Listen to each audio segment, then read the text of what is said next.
Bom dia, gente. Tudo bem? Eu sou Rafaela Peixoto Azevedo, eu sou procuradora aqui do município de Porto Alegre e eu vou ser a mediadora nesse evento de hoje, que é mais uma do ciclo de palestras da nova Lei de Licitações.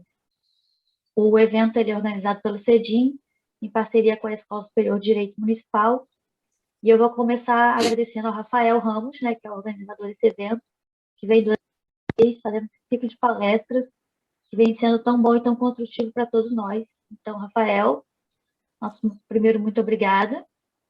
E agora eu vou apresentar os nossos convidados. Nosso primeiro palestrante hoje será o professor Augusto Pérez. Ele é advogado e professor da USP. E o tema que ele escolheu para falar um pouco mais hoje é sobre o PMI e sobre o diálogo competitivo, que é a nova modalidade de licitação que foi trazida pela Lei 14.133, de 1º de abril de 2021, que é a nossa nova lei de licitações. A segunda convidada é a professora, também professora, Cristiana Fortini, que ela é professora da UFMG, mas a Cristiana ela teve um pequeno probleminha, ela vai estar um pouquinho atrasada, ela vai se juntar a nós daqui a pouco.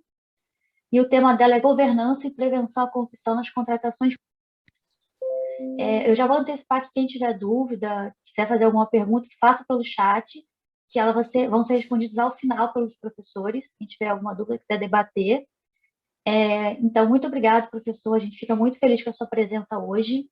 Sem me alongar muito, eu já vou passar a palavra. E muito obrigada e um bom dia para todos. Bem, bom dia a todos e todas. É um prazer esse convite, né, da Escola de Direito Municipal e da Procuradoria Municipal de Porto Alegre. Foi um prazer conhecer o Rafael Ramos, a Rafaela. Obrigado, muito obrigado mesmo pelo convite. Prazer estar com vocês. Prazer também vejo que aqui participa minha professora Cristiane Stroppa, né, minha querida colega, amiga, e então saúdo todos que nos acompanham nessa manhã, na pessoa da Cristiane.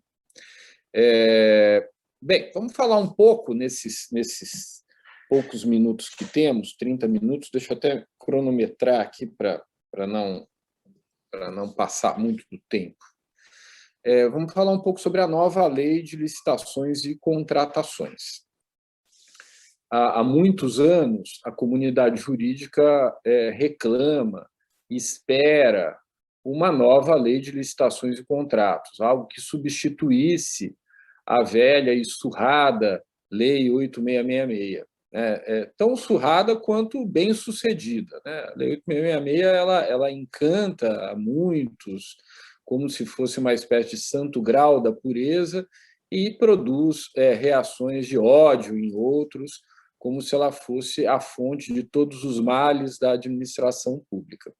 Acredito que não seja nem um sinônimo da pureza e da bondade, nem a fonte de todos os males da administração pública. É uma lei que foi feita num determinado momento da história brasileira, com o resultado de um processo legislativo fortemente influenciado por um segmento do mercado das construções, da construção civil, especialmente das construções públicas, o segmento das médias empreiteiras na época, médias empreiteiras que, ao longo da vigência da 8666, se tornaram grandíssimas empreiteiras, as maiores do país. Então, nesse sentido, a lei foi boa para esse segmento de mercado que conseguiu crescer, conseguiu disputar licitações, conseguiu participar dos negócios públicos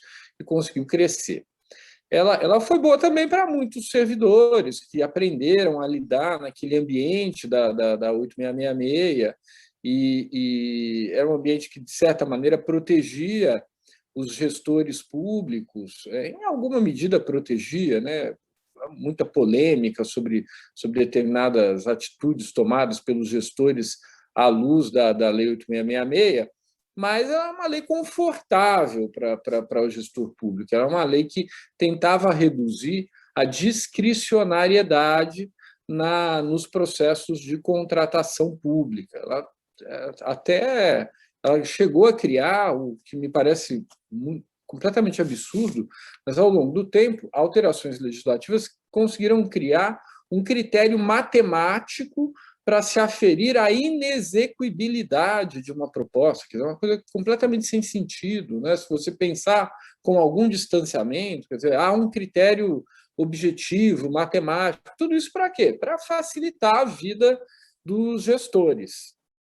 Em que pese isso, os gestores se queixam muito da 8666, seja porque, ao cabo da sua aplicação, nós não conseguimos lograr boas contratações, as contratações são sempre mal executadas, compra-se aquilo que não convém para a administração pública, contrata-se com quem não consegue entregar, toda a vigência dos contratos, especialmente os contratos um pouquinho mais complexos, na medida em que regidos pela 8666, a vigência é muito conturbada, é difícil que não exista a necessidade de se fazer um aditivo contratual para ajustar o cumprimento das obrigações, e na medida em que se faz o aditivo contratual, os órgãos de controle caem em cima do gestor, cobrando satisfação dele a todo momento e desconfiando daquela modificação, como que presumindo uma desonestidade do gestor na medida em que ele faça algum aditivo. Então, tudo isso é um ambiente muito conturbado, um ambiente de parcial sucesso, de muito insucesso, do qual a administração e os professores de direito administrativo e os procuradores, todos, creio, se cansaram. Então, havia o reclame de que se aprovasse uma nova lei. Há muito se falava, queremos uma lei mais simples, queremos uma lei que possibilite à administração conferir complexidade a contratações complexas. Precisamos de uma lei que aumente, digamos assim, que regre de maneira mais profunda o procedimento preparatório da licitação. Precisamos criar novas modalidades de licitação, trazer para o Brasil o diálogo competitivo. Precisamos de possibilitar a contratação de inovação. Precisamos possibilitar testes. Enfim, havia uma reclamação crescente. Essa reclamação crescente ela foi criando espaços alternativos à Lei 8666 ao longo do tempo. Então, o pregão é um espaço alternativo que nasceu lá na Anatel, no regulamento de licitações da Anatel, depois virou uma modalidade de licitação para compras. O pregão, então, foi uma primeira inovação, depois veio o RDC, quer dizer, aí teve lei de concessões, lei de PPPs, e cada lei nova que aparecia, seja para regular o setor portuário, seja para regular o setor elétrico, seja para regular o setor da defesa, né, as contratações no setor da defesa, cada um criava regras específicas que fugissem, em alguma medida, da Lei 8666. As próprias estatais acabaram obtendo um diploma, a Lei 13.303, que possibilitou que cada uma das empresas tivesse um determinado regulamento, excepcionando-se, saindo, não é excepcionando, saindo, abandonando o regime da 8666. Então, quer dizer, as contratações no Brasil passaram a ser regidas por um regime jurídico completamente fragmentado, sem um diálogo sistemático entre esses fragmentos, né? E a lei, agora, ela vem tentar colar alguma coisa, né? Então, ela não cola tudo. Ainda o regime continua bastante fragmentado, mas ela traz para dentro das contratações normais regras que estavam no RDC, ela traz para dentro das contratações cotidianas regras que estavam no pregão, e ela faz algumas inovações. Ela é uma lei, não é a lei dos meus sonhos. Eu gostaria de ver o Brasil lidando com uma lei mais simples, com uma lei quadro, com uma lei geral quadro, com regras adaptáveis à realidade de cada município, de cada estado, com maior discricionariedade na realização de contratações, meio na linha do que acontece fora do Brasil, né? Especialmente no continente europeu, especialmente na América do Norte, digamos assim, na linha do que acontece nas economias centrais do mundo, nas maiores economias do mundo, né? Mas a gente não teve essa lei. A lei que veio aí é uma lei muito inspirada ainda no Decreto-Lei 2300, na Lei 8666, é uma lei extremamente detalhista, é uma lei... O senador Anastasia, que é professor de Direito e foi relator da lei no Senado, ele disse que é uma lei-regulamento. Ele fala da lei, é uma lei-regulamento. É uma lei-regulamento para tentar facilitar a aplicação dela. Essa é a visão que o Congresso Nacional teve, de não criar um rompimento paradigmático agora, que poderia trazer um caos grande na realização de contratações. Então, tentou-se consolidar, em parte, jurisprudências das Cortes de Contas, tentou-se evoluir de jurisprudência que se entendia que travava demais a administração, e tentou-se, ao lado dessa grande consolidação que fez a 14.133, trazer algum tipo de inovação.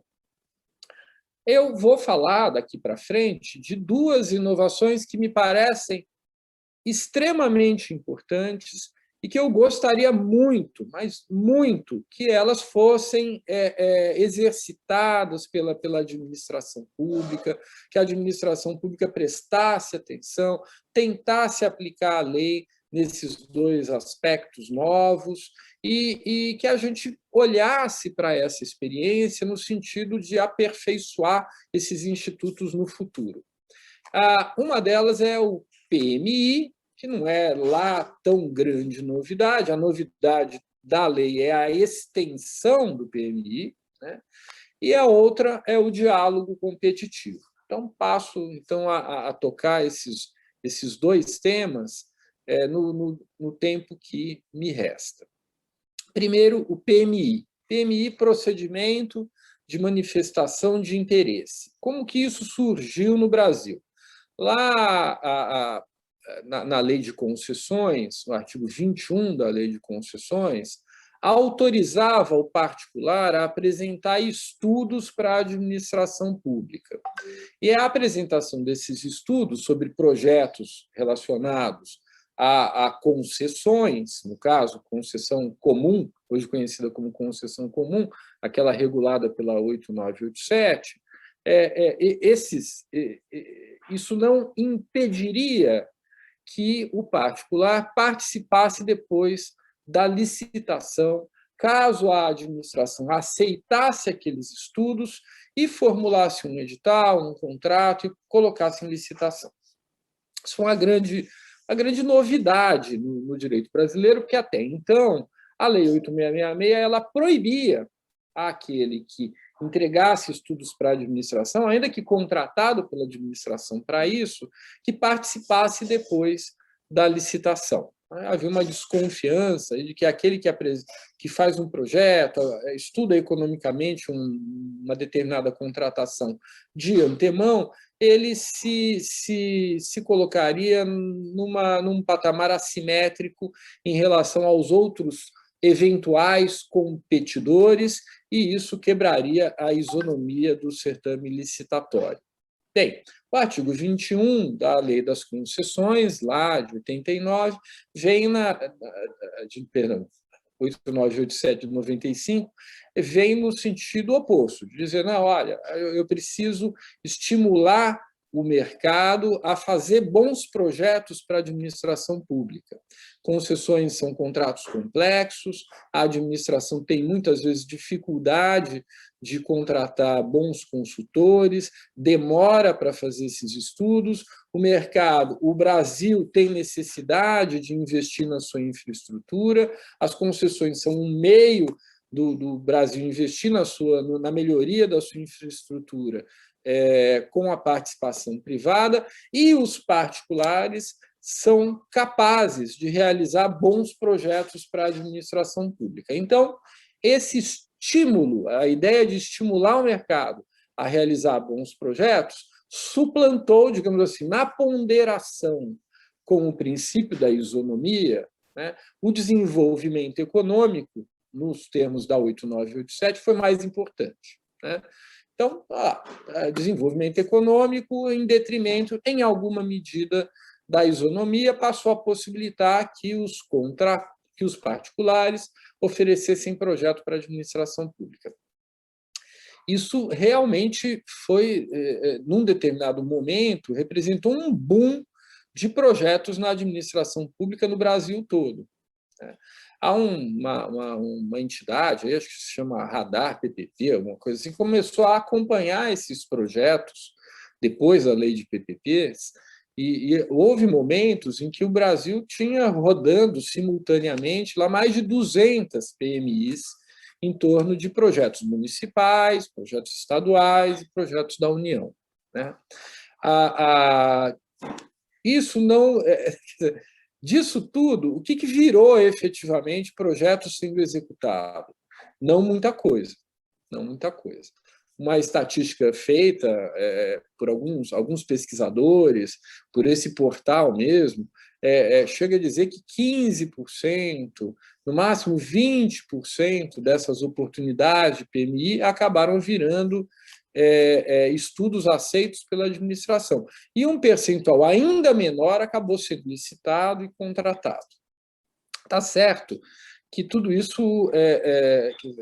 a lei 8987 é de 95, mas a lei de PPPs, que reiterou a questão da autorização para que os particulares realizem estudos, é muito mais recente. E o Brasil vinha num ambiente de crise econômica que ele conseguiu superar só lá por volta de 2004, 2005. E aí o Brasil tem um período de 10 anos para que todos esses investimentos fossem realizados, porque depois, a partir de 2015, vocês sabem disso, o Brasil começa a entrar de novo em crise, uma grande crise econômica misturada com crise política, e aí vem uma coisa em cima da outra, parece que a gente, sei lá, bebeu água envenenada, que alguém rogou uma praga imensa contra o Brasil, porque a gente nos últimos anos só vem descobrindo o andar debaixo do buraco, né? Então, é o buraco, e aí a gente acha que está no fundo, tem um andar ainda, a gente acha que está no fundo, tem mais um andar, e quando a gente acha que está no fundo, tem mais 2 andares, e a gente vai descendo, sabe-se lá quando a gente vai sair dessa bad trip, né, em que mergulhamos a partir aí já faz tempo, né, a partir de 2015, praticamente, né, o primeiro ano do segundo governo de Dilma Rousseff. Bem, essas coisas recheiam, obviamente, a compreensão da realidade e a compreensão do direito. De lá para cá, o Instituto do PMI foi pouquíssimo utilizado, inclusive nas concessões. Por quê? Porque o mercado de infraestrutura praticamente se arruinou no Brasil. As grandes empresas, das 10 maiores empresas, praticamente todas elas migraram para processos de recuperação judicial, seja por conta dos parcos investimentos orçamentários, seja por conta das poucas oportunidades oferecidas pelo Estado no terreno não só de PMIs, ou de concessões em geral, seja por conta da crise política, da crise econômica, da Operação Lava Jato, de tudo mais que nós sabemos que aconteceu nesse período na história brasileira. Então, às vezes a gente fala, puxa, mas não funciona o PMI. Bem, nesse ambiente de crise em que estamos, pouca coisa realmente funciona, né? É necessário que a economia respire, que haja algum otimismo para que os atores econômicos que são potenciais investidores, eles tenham segurança de que vão investir seus milhões ou bilhões de tostões em empreendimentos públicos e terão, ao longo do tempo, alguma segurança econômica e alguma segurança jurídica para ressarcir os investimentos que realizaram e para ter algum lucro em cima desse investimento. Mas o fato é que a lei veio agora aproveitando-se de todo esse aprendizado relacionado com as PMIs, ela veio ampliar a utilização desse instituto. Indiretamente, ela possibilita que, na fase preparatória das contratações e das licitações, o particular interaja de modo a entregar para a administração estudos. É basicamente isso, né? Essa ampliação, no meu modo de ver, é uma grande inovação e é muito bem-vinda. Por que é muito bem-vinda? Porque, vejam, nós vivemos numa economia de mercado. As empresas, elas são sempre ávidas por buscar mercados, por buscar oportunidades de prestar seus serviços, de realizar as suas vendas, de realizar as suas contratações. E é algo natural numa economia de mercado que as empresas busquem aqueles que são potenciais compradores de seus serviços, dos bens, etc., para oferecer a eles as suas mercadorias ou os seus serviços. Né? Isso é assim que a economia capitalista de mercado funciona. Né? E toda vez que a legislação vem e coloca um empecilho para que essas interações aconteçam normalmente, elas vão acabar acontecendo anormalmente. Dizendo de outra maneira, é importante trazer para a luz do sol, para a superfície, para a luz do sol, um diálogo que sempre aconteceu e sempre vai acontecer numa economia capitalista de mercado. O diálogo entre empresas, prestadoras de serviço, fornecedoras de bens e a administração pública. Se não há espaço para que esse diálogo aconteça à luz do sol, ele vai acontecer no submundo, nos subterrâneos. E para nós, cidadãos, é pior quando isso acontece underground, quando isso acontece nos subterrâneos da administração. A luz do sol, nesse caso, como dizia aquele ministro da Suprema Corte norte-americana, é o melhor inseticida, é o melhor bactericida, é o melhor purificador. Ele dizia alguma coisa parecida com isso. Então, é assim mesmo, a luz do sol, a transparência, trazer esse diálogo para cima, né, evita problemas graves relacionados à corrupção. Né? É melhor que esse diálogo aconteça. A administração pública brasileira tem pouca prática de diálogo, morre de medo de dialogar. Né? Os particulares também não têm prática de diálogo. Né? A gente tem alguma vivência com o PMI na área das concessões. Alguma coisa já se aprendeu. Né? Então, a gente tem que insistir um pouco nessa via, porque essa via vai fazer com que a administração aprenda a dialogar, que o particular aprenda a dialogar e que se estabeleça um ambiente de negociação, um ambiente de oferta de produtos, um ambiente de oferta de projetos que seja um ambiente limpo, um ambiente saudável, um ambiente do qual a administração vai se aproveitar, vai melhorar, porque vai se aproveitar desse ambiente, e o particular vai conseguir criar mercado para ele, que é isso que o particular, no fundo, quer. Né? Agora, quando é proibido, aí se é proibido, tudo que é proibido tem mercado negro, não é assim? A máfia nos Estados Unidos surgiu porque proibiram a bebida lá. Né? Então, não podia ter lei seca. Aí vai lá a máfia, cria um mercado subterrâneo, um mercado clandestino, né, para vender bebida. Né? Só existe tráfico de drogas porque as drogas são proibidas. Né? No dia que você chegar e comprar a sua marihuana ali na Drogazil ou em alguma outra drogaria, Quer dizer, o traficante do morro vai perder o mercado dele, e quem vai vender é a Bayer, né? E se é Bayer, é bom. Né? Coisas da minha infância que vêm assim à mente, né? A Bayer é bom, não a marihuana, porque eu nunca gostei muito disso, embora seja bastante liberal em relação a quem goste e ao seu uso. Mas vejam, é interessante falar marihuana, né? Porque não é marihuana, é maconha, né? Mas enfim, vamos para frente.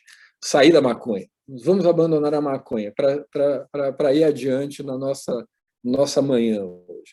Então, o que eu digo aos senhores é o seguinte: a gente tem que, nós da área do direito, temos que prestar mais atenção no que as nossas leis estimulam. Né? Porque, às vezes, a lei feita com a melhor das boas intenções, ela estimula o comportamento contrário. É comum isso, sabe? Então, há um autor da área econômica que fez um livro, como é que chama? Chama-se Free Economics. E ele conta vários casos desse, que a intenção é uma, mas o que resulta da intenção é uma coisa completamente contrária. E ele conta uma história de uma regra numa determinada escola, que os pais chegavam atrasados com os alunos, com os filhos, e isso atrapalhava o andamento da aula. Né? O professor tinha que ficar parando a aula, e chegava o aluno atrasado. Tal. Aí o que eles fizeram? Eles resolveram multar os pais que levavam os alunos atrasados. Aí o que aconteceu? O número de atrasos aumentou, porque os pais começaram a fazer a conta. Bem, hoje eu vou dormir um pouquinho mais, vou pagar a multa. Você já fez? Então, às vezes, o tiro sai pela culatra. A gente tem que pensar a norma em relação ao comportamento que ela estimula, né? Levando em consideração que as pessoas não são tontas, elas fazem e elas estão sempre defendendo os seus próprios interesses. Né? Enfim, proibir diálogo me parece que não evita o diálogo, só incentiva um diálogo clandestino, ilegal, né, ilícito, tal, que a legislação penal não é ameaça suficiente para conter, até porque lá do lado da administração tem alguém malandramente querendo aproveitar uma oportunidade, e do lado do mercado tem alguém que está querendo lutar pela sobrevivência ou aproveitar uma grande oportunidade para se enriquecer. O diálogo competitivo, e aí vou caminhando para a conclusão, ele é um pouco mais do mesmo, só que ele é um aperfeiçoamento da PMI. Ele é melhor do que a PMI. Por quê? Porque o diálogo competitivo é uma forma de licitação. O PMI, até a nossa lei agora, a lei nova diz isso, ele é um procedimento auxiliar, ele não é uma forma de licitação, né? A administração pode se servir dele para melhorar sua performance, mas ele não é a licitação. E ele tem alguns problemas, porque o sujeito investe, mas o fato de investir não garante a ele que depois ele vai ter qualquer tipo de vantagem na licitação que vai acontecer depois. O diálogo competitivo é diferente. O diálogo competitivo ele já é uma licitação. Então, a administração ela vai procurar, às vezes, inclusive, especificar o objeto do que ela deseja, do que ela quer, né? Na área de tecnologia de ponta, isso é absolutamente corriqueiro. A administração, ou qualquer um que vá contratar tecnologia de ponta, às vezes não consegue fazer, ao menos, a especificação do objeto no termo de referência da contratação. Por quê? Porque antes ele precisa dialogar, ele precisa compreender o que está sendo oferecido pelo mercado. E ele precisa dizer para o mercado quais são as suas necessidades para que o mercado reelabore e, eventualmente, lhe traga uma solução criativa. Mas não é só no terreno da tecnologia de ponta que isso acontece. Quantas vezes um município ele quer criar um modal de transporte novo no município e ele não sabe o que ele tem que fazer, se ele tem que fazer um BRT, né, um corredor de ônibus, se ele tem que investir num VLT, num monorail, se ele tem que investir num metrô, né? Se a eletrificação pode ser solar, se a eletrificação pode não ser solar. enfim, às vezes a administração ela tem dificuldades para decidir, né, sobre qual o objeto licitado e mais, qual a tecnologia que ela deve optar, qual a modalidade dentre as muitas oferecidas pelo mercado que é a melhor para ela, e ela não consegue fazer isso sem dialogar. Nessas hipóteses, eu estou falando de maneira bastante aberta e não estou fazendo uma análise muito dogmática da Lei 14.133. Podemos fazer isso, como eu estou no final do meu tempo, a gente pode fazer isso de maneira um pouquinho mais detida nas perguntas, porque acho que é mais importante que a gente dialogue, né? O cara vem aqui falar de diálogo, então tem que dialogar, não pode ficar só no monólogo, né? Então, o diálogo, então, o que ele faz? As empresas que participam do diálogo, das diferentes fases do diálogo, a empresa que chega até a última fase do diálogo, ela pode participar depois da fase competitiva, da fase em que ela vai trazer uma proposta de preço definitiva. Quem não participou de todas as fases, quem foi desclassificado antes ou desistiu antes, não participa da última fase. Na União Europeia, por conta de diretrizes fixada pela União Europeia, não há possibilidade de realizar o diálogo com menos de 3 interessados. Se em algum momento eu tenho menos de 3 interessados, o diálogo acaba. Essa regra não tem na Lei 14.133. Seria uma regra muito importante de ter sido incluída pelo legislador.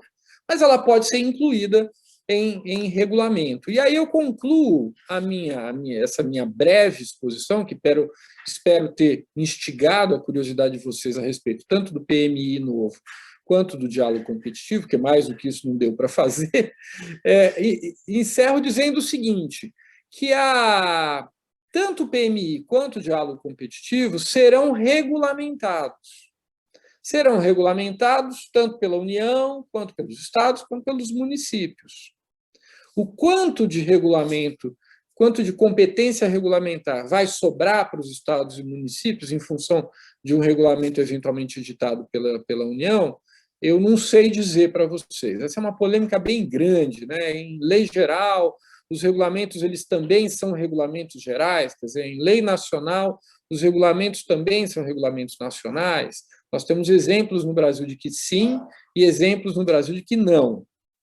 Mas seguramente vai haver um espaço regulamentar para estados e para municípios. Um espaço maior ou um espaço menor, a depender da compreensão jurídica da função do regulamento geral ou nacional da União, ou em função da União baixar um regulamento que só se aplique a ela, a União, e não aos estados e aos municípios. A gente tem que esperar para ver o que a União vai fazer. Mas, seguramente, ninguém vai aplicar o novo PMI, esse da Lei 14.133, ou o diálogo competitivo, sem prévia regulamentação, né? Porque há muito a se regulamentar ali em termos procedimentais. Mas são inovações importantes, ambas trazem para cima um diálogo importante que tendia a ocorrer nos subterrâneos da administração, e ambas podem realmente aperfeiçoar muito o ambiente de contratações públicas. Tem muito a se criticar nessa lei, mas essas duas novidades me parecem boas novidades. Com isso, concluo minha meia horinha, né? Deu meia horinha em cima.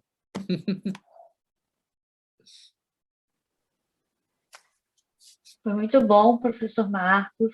Estou lendo aqui os comentários que estão sendo feitos no chat, de todo mundo falando da positividade desses dois, né, que vão trazer maior clareza ao diálogo com os futuros licitantes. Mas a professora Cristiana já entrou, eu vou passar a palavra para ela. Muito obrigada, professor Marcos, foi ótima a sua explanação. Vou passar a professora Obrigado. Cristiana Fortini, ela vai falar agora sobre governança e prevenção à corrupção nas contratações públicas.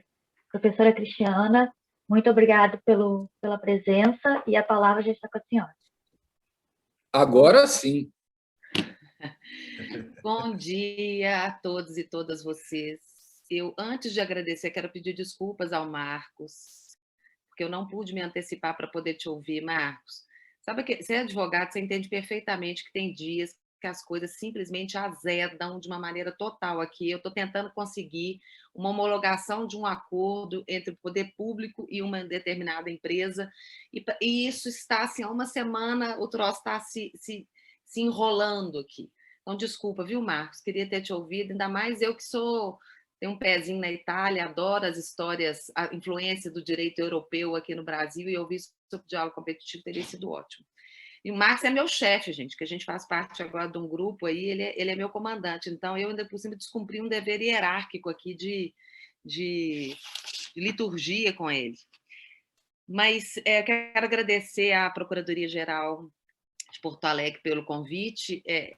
Acho que essa é a terceira vez que eu venho aqui para conversar um pouquinho com vocês sobre algum assunto ligado a esse cenário de contratação pública, né? Eu sou uma entusiasta do perfil dessa lei. Eu não ouvi o Marcos falando, mas vi o finalzinho aqui que ele diz que a lei tem alguns pontos positivos e alguns negativos. É claro, toda lei, né, tem pontos positivos e tem pontos negativos. Eu gosto, entretanto, de um lado desta lei, que é o de internalizar no Brasil o que se considera como um rol de boas práticas em termos de contratação pública. É uma ilusão a gente achar que existem modos de contratação pública absolutamente iguais aos da iniciativa privada. Isso não existe. Existem formas mais suaves, menos burocráticas, menos litúrgicas de se chegar a um contrato público. Mas imaginar que a gente tem algum lugar, pelo menos que eu saiba, em que não existe um quê de regramento, isso é uma ilusão. Eu, quando fui estudar nos Estados Unidos, deveria ter ido mais bem preparada, mas não fui.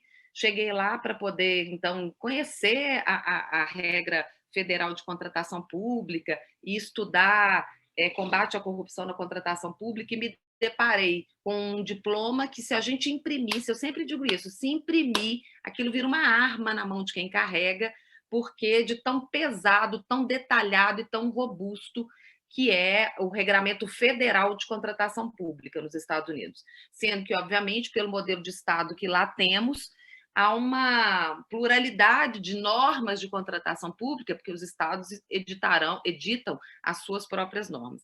Então, na Itália também é burocrático, não existe um mecanismo que seja uma cópia daquilo que a gente tende a encontrar na iniciativa privada, compreendendo que a iniciativa privada não tem também um ritual a ser observado, o que também não é uma verdade total e absoluta. Não vamos nos iludir que o Carrefour faz compras sem uma base litúrgica, né? Que a Fiat faz compras fora de um diploma de condutas a ser observado. Então, claro que há uma base que precisa ser observada, mas o que me satisfaz nesta lei é o fato de ela trazer importantes lições, diretrizes, que são, por exemplo, consideradas importantes pela OCDE, que são afinadas com o discurso da transparência internacional, algumas coisas que a gente encontra também na Diretiva Europeia sobre Contratação Pública, mesmo em parte das regras estadunidenses sobre o mesmo tema. Portanto, a gente vive um movimento que é um movimento de internalização, e quando eu digo internalização, é de colocar na nossa ordem jurídica, e agora de maneira nacional, porque a gente também já tinha regras federais que eram ajustadas, se harmonizavam a esses ditames de governança, de transparência, mas passamos a ter isso distribuído para o Brasil inteiro. E aí, né, Marcos, vamos voltar até a velha discussão do que é norma geral, do que não é norma geral. Parece que a gente gosta desse sabor da polêmica. Eu acho que a gente gosta mesmo. E, portanto, a gente se anima um pouco com o revisitar de velhas discussões, mas, enfim, sem entrar aqui na discussão do que é norma geral, o que não é norma geral, porque isso aqui vai dar uma tese de doutorado.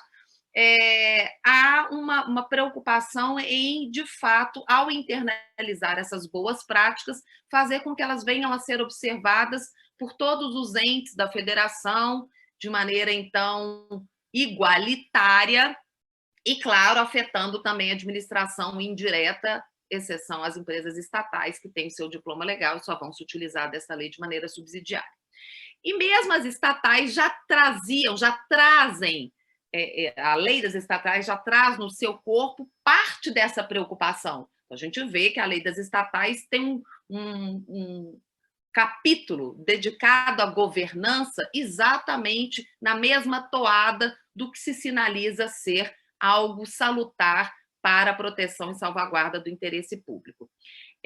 Ai, Cris Stropa, um beijo para você. Marcos, nós temos aqui a ilustre presença da Cris Stropa, eu vi aqui no chat que ela mandou uma mensagenzinha.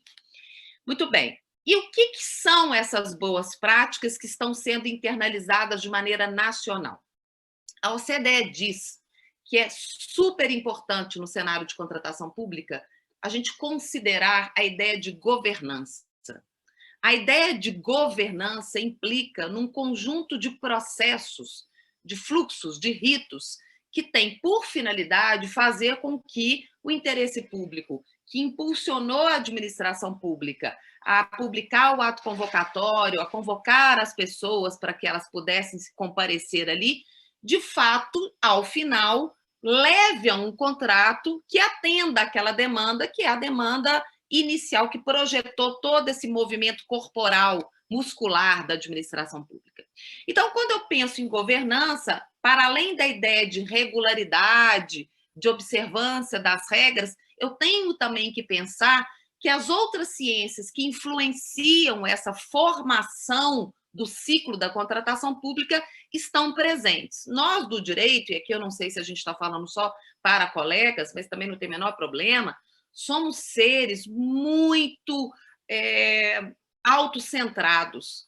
E a gente vai envelhecendo e vai descobrindo que a nossa importância é uma importância bem relativa para o bem-estar da humanidade.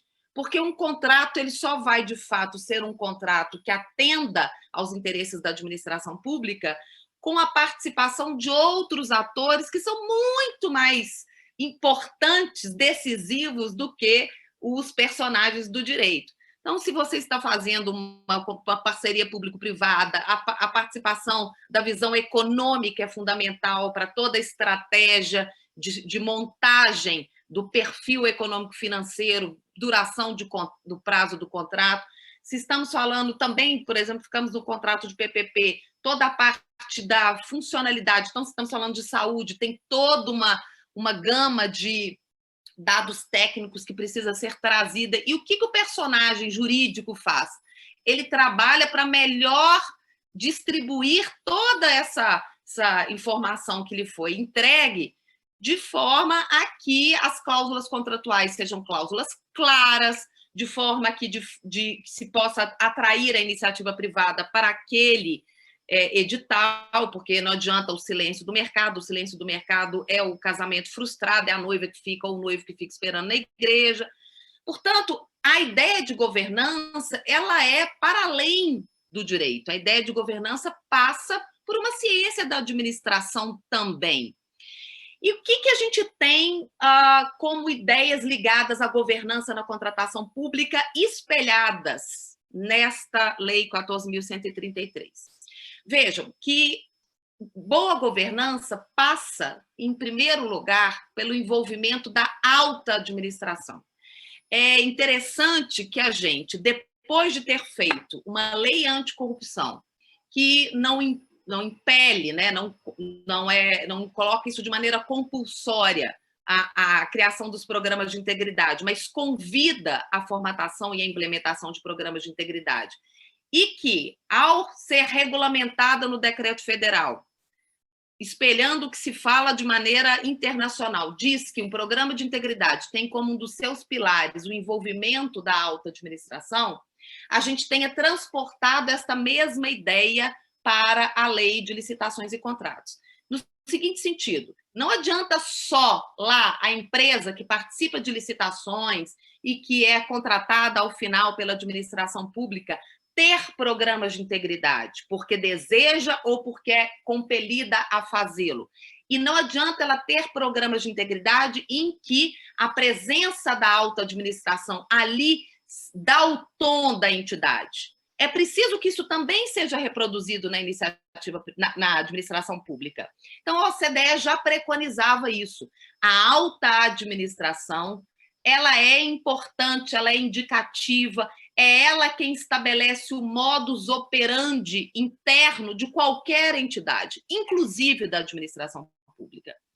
E ao convidar, ou mais do que isso, ao convocar a alta administração para que ela assuma essa posição primordial na gestão de riscos, no monitoramento, na indicação de perfis corretos para os cargos que são tão centrais. Gente, é sempre interessante recordar.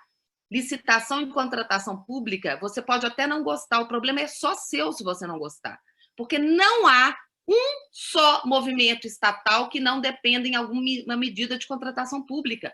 O judiciário funciona porque é a contratação pública, o legislativo funciona porque é a contratação pública, aqui a procuradoria funciona porque é a contratação pública. E esta ideia de que a alta administração seja chamada a dar o tom, a dizer através dos seus movimentos, e movimentos dos mais variados tipos, seja, como eu disse, trabalhando com a ideia de gestão de risco, seja trabalhando com a ideia de treinamento, monitoramento, seja com a ideia de também sinalizar quais são as boas práticas que ela, a administração pública, espera que a equipe venha a adotar, esta alta administração estará, se assim proceder, contribuindo para que essas funções estatais todas sejam desenvolvidas de forma mais satisfatória. E por que eu estou destacando muito a alta administração? Não é só porque a OCDE já dizia isso, não é só porque a 14.133 está dizendo do papel decisivo da alta administração na temática da governança, mas é também porque em 2015, portanto, há 6 anos atrás, o TCU, no Acórdão 2622, falou dos defeitos de governança do Brasil, obviamente, tendo feito uma avaliação na esfera federal, que contemplou 97% dos órgãos e entidades federais, portanto, é uma amostra praticamente integral daquilo que se poderia investigar, e descobriu que a alta administração não se envolvia na governança com as contratações públicas, identificando, em primeiro momento, a seguinte falência do ponto de vista de gestão. A alta administração, quando ela vai indicar pessoas para os cargos nos diversos momentos do ciclo da contratação pública, ela não faz o dever de casa que seria considerado básico, que é de dar a cada um aquilo que lhe é próprio em termos de perfil, de acumulação profissional, de experiência profissional, de titulação.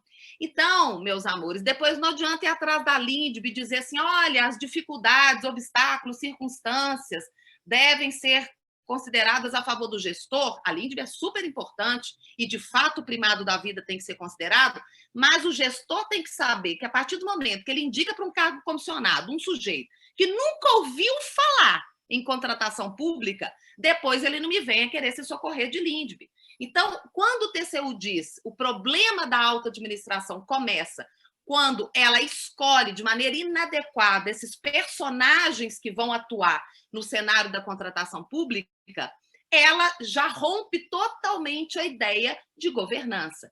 E vejam que aqui na lei a gente tem coisas importantes a respeito desses perfis.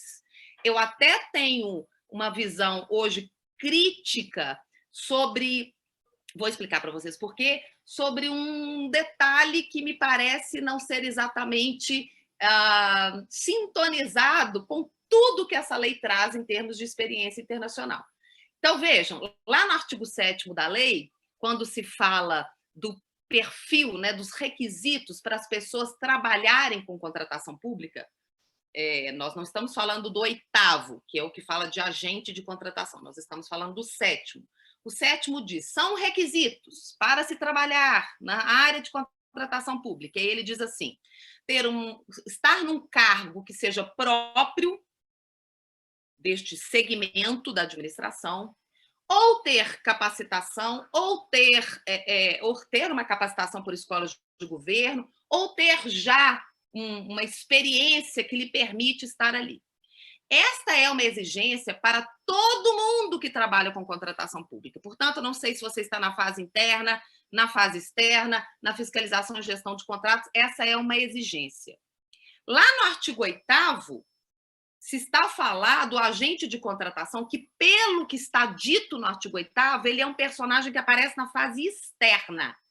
Ali se diz que o agente de contratação tem que ser alguém de cargo efetivo ou emprego público, porque há um entendimento, e esse entendimento não é pacífico, mas ele é predominante, de que para fins de integridade, probidade e maior segurança de que as coisas vão se dar conforme a música toca é a lei aqui, né, o direito, mais precisamente, essas pessoas estarem em cargos efetivos, estarem em empregos públicos e, portanto, ter uma relação de maior intimidade, não ser algo transitório, faz com que se tenha uma confiança maior de que elas vão agir em prol do interesse público. Então, a gente tem uma coisa interessante, que é um clamor pela alta administração. A alta administração, para indicar as pessoas, tem que considerar o 7º.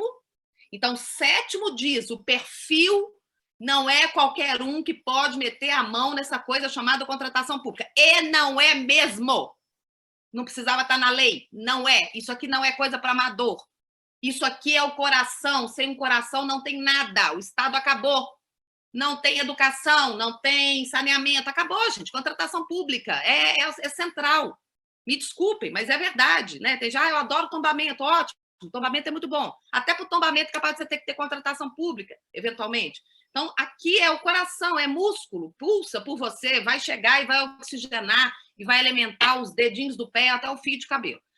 E esta ideia do 7º é uma ideia que combina com aquilo que a gente estava falando. Entretanto, quando o 8º fala que só para aquele segmento tem que ser de cargo efetivo ou empregado público, para aquele momento da contratação, já não é para o ciclo inteiro, nem para fiscalização, porque para fiscalização, o artigo da fiscalização, que agora não me lembro qual é, mas a Cristiane Stropa vai falar aqui para a gente brevemente, não exige que se observe o 8º, exige que se observe o 7º, se está, então, exigindo cargo efetivo e emprego público. Ou seja, se eu entender que escolha correta dos personagens passaria não só pelo background que essas pessoas têm, pelo acúmulo que essas pessoas têm, pela capacitação que elas têm, mas também pelo cargo que ocupam, se entender assim, a lei teria deixado a desejar, porque o artigo 8º não exige o cargo efetivo e o emprego público de quadros permanentes para todos os personagens, tá certo?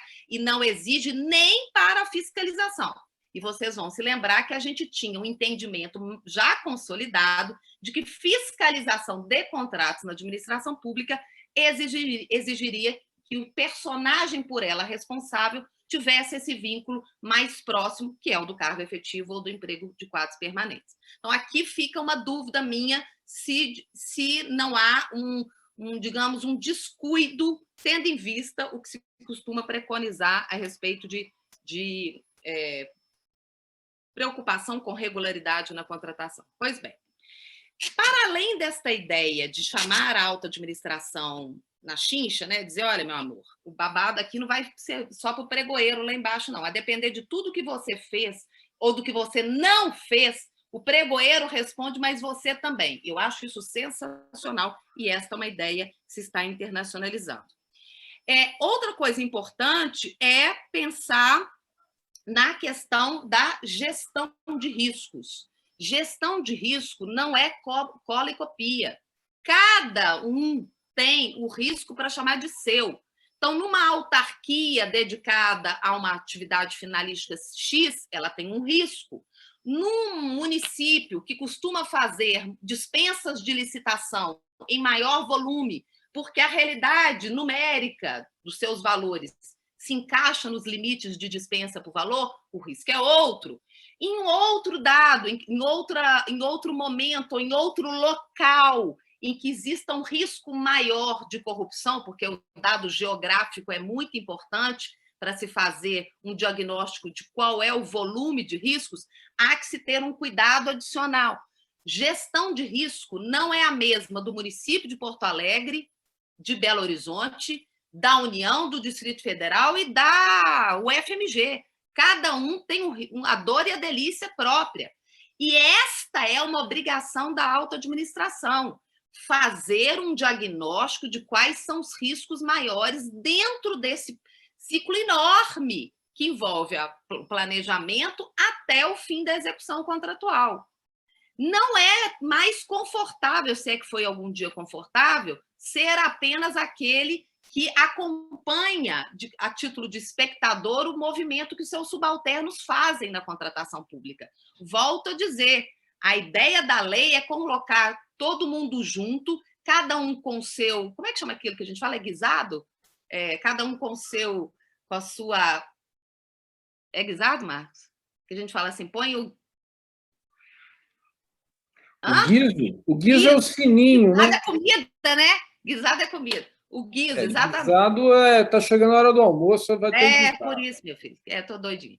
O guiso, cada um com seu guiso, cada um sabendo qual que é a sua função e a alta administração sendo chamada para isso. Bom, o que mais que a lei tem, para sair um pouco da questão da alta administração, a nos oferecer em termos de preocupação com governança? Bom, entende-se que quanto mais for possível antecipar os movimentos da administração pública, menor a probabilidade de que exista o vírus da corrupção ali. A ideia de padronização é uma ideia com a qual se trabalha também na Europa, e nós já tínhamos trazido para o Brasil em regras federais, claro que a 8666 também fala disso, mas fala de uma forma muito mais acanhada do que agora a gente pretende ter. O que significa padronizar? Significa dizer que, em condições normais de temperatura e pressão, a administração pública vai se portar daquele modo. Então, o edital tem aquelas cláusulas, evidentemente que não se pretende aqui fazer com que a administração pública adote cláusulas impertinentes para determinadas situações. Então, evidentemente, ela está mais do que autorizada, ela está obrigada a não observar cláusulas que sejam desajustadas para aquele caso com o qual ela está lidando naquele momento, mas em condições normais, aquelas são as cláusulas do edital, aquelas são as cláusulas do contrato. Isso evita que se faça uma customização ao sabor, não do interesse público, mas ao sabor do freguês. Então, esta ideia de padronização que passa a ser algo também a orientar contratações públicas subnacionais. A ideia de catálogo de produtos, catálogo de serviços, catálogo de obras, e aí é uma grande questão, né? Catalogar obras, evidentemente que isso não serve para a totalidade de obras, bem da verdade, isso não serve para a totalidade de nada. Eu imagino que também não seja possível catalogar todos os produtos. Mas estamos falando daquilo que for contratado de maneira mais rotineira pela administração pública, existir um movimento de catalogação, que há de ser um movimento permeável à presença da iniciativa privada. Não se cataloga dentro de um gabinete com ar-condicionado, porque ao se catalogar sem permitir que os operadores econômicos digam o que eles têm a contribuir, às vezes até evitando um desacerto, se pode fazer o contrário do que a ideia de catalogação quer, que é a de evitar traços de pessoalidade, evitar algum tipo de favorecimento àqueles que são apadrinhados pelos agentes públicos. Esta ideia de catalogação, padronização, essas ideias são ideias também defendidas pela Transparência Internacional, que diz, sempre que a gente puder antever o que vem da administração pública, sempre que se puder ter um padrão de comportamento, é sinal de que não há nenhum tipo de ajuste impuro com vistas a atingir o interesse da coletividade. Mas não se padroniza, não se cataloga, sem que exista uma permeabilidade, um diálogo, uma participação maior, porque senão a gente está empoderando poucos que vão influenciar durante muito tempo as contratações públicas. Para além dessa ideia de catalogação e padronização, a lei também lida, isso tem a ver com governança, com a noção de centrais de compras. Costumam te perguntar assim, a central de compras da 14.133 é a central de compras italiana? Não, não é. A central de compras italiana, e é muito famosa, mundialmente mencionada, ela é criada também pensando no Estado unitário. Né? A gente não consegue simplesmente transportar as coisas quando as realidades jurídicas, políticas, de formação política são distantes. Na Itália, você tem mesmo uma central de compras e essa central de compras ela recebe pedidos e ela, obviamente, foi se aperfeiçoando com o tempo e ela, então, atende a demandas as mais plurais. Não há uma previsão na nossa lei, e volto a dizer, também seria estranho, considerando o fato de termos feito uma opção pelo modelo federativo, que a gente tivesse uma central de compras obrigatória. Ela poderia ser alguma coisa a que municípios, eventualmente, recorressem. Né? E talvez o registro de preços com o modelo que ele tem, ele é alguma coisa que vai se aproximando da noção de central de compras, embora não tenha uma equivalência total. Mas o que são essas centrais de compras e por que isso tem a ver com governança? A lei está a dizer que em cada ente da federação as compras estejam centralizadas em um órgão ou em uma entidade, seja lá o que for. Esta entidade seria não apenas responsável por se autoabastecer, mas ela seria responsável por abastecer todos os demais. Já existem centrais de compras espalhadas pelo Brasil. Não é que isso seja a invenção da roda. O que é interessante é dizer que isso passa a ser um comando. Voltamos à discussão se isso pode ser mesmo algo a se impor a estados e municípios, né? Mas, deixando de lado isso, a noção que é trabalhada pelo legislador federal, e o legislador federal não é bobo, ele sabe perfeitamente que ele tem poucos espaços para atingir estados e municípios. Então, o que ele fez? A União, a Constituição deu a ele a capacidade de editar normas gerais.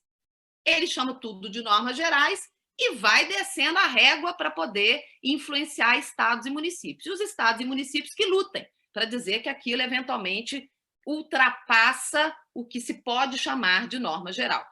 A ideia, por mais que possa ser combativa, entretanto, ela é uma ideia interessante do ponto de vista de governança e organização. Melhor seria que ninguém precisasse ser chamado a fazer isso pela União, que as pessoas, os entes federados, se auto-obrigassem, se autorregulassem nesse mesmo sentido.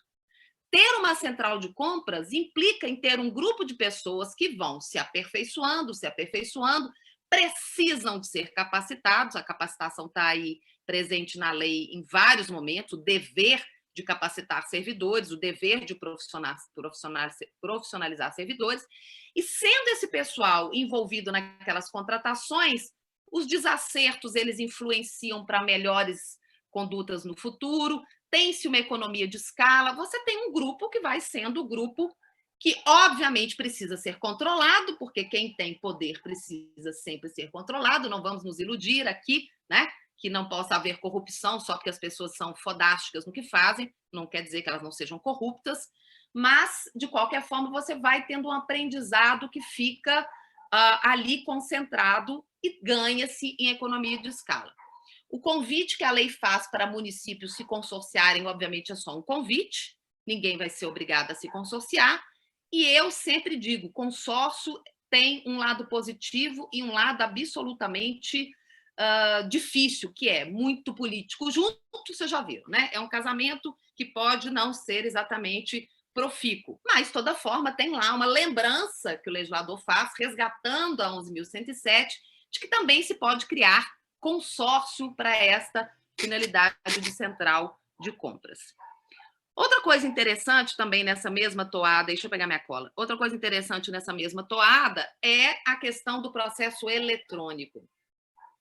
O processo ser eletrônico, ele indicaria, primeiro, uma possibilidade de participação mais ampla, evidentemente, em tempos de pandemia nem precisaria dizer isso, mas em tempos não pandêmicos também, há um custo em se fazer deslocamentos para poder participar de contratações públicas, mas mais do que isso, o processo eletrônico ele favorece a ideia de rastreabilidade.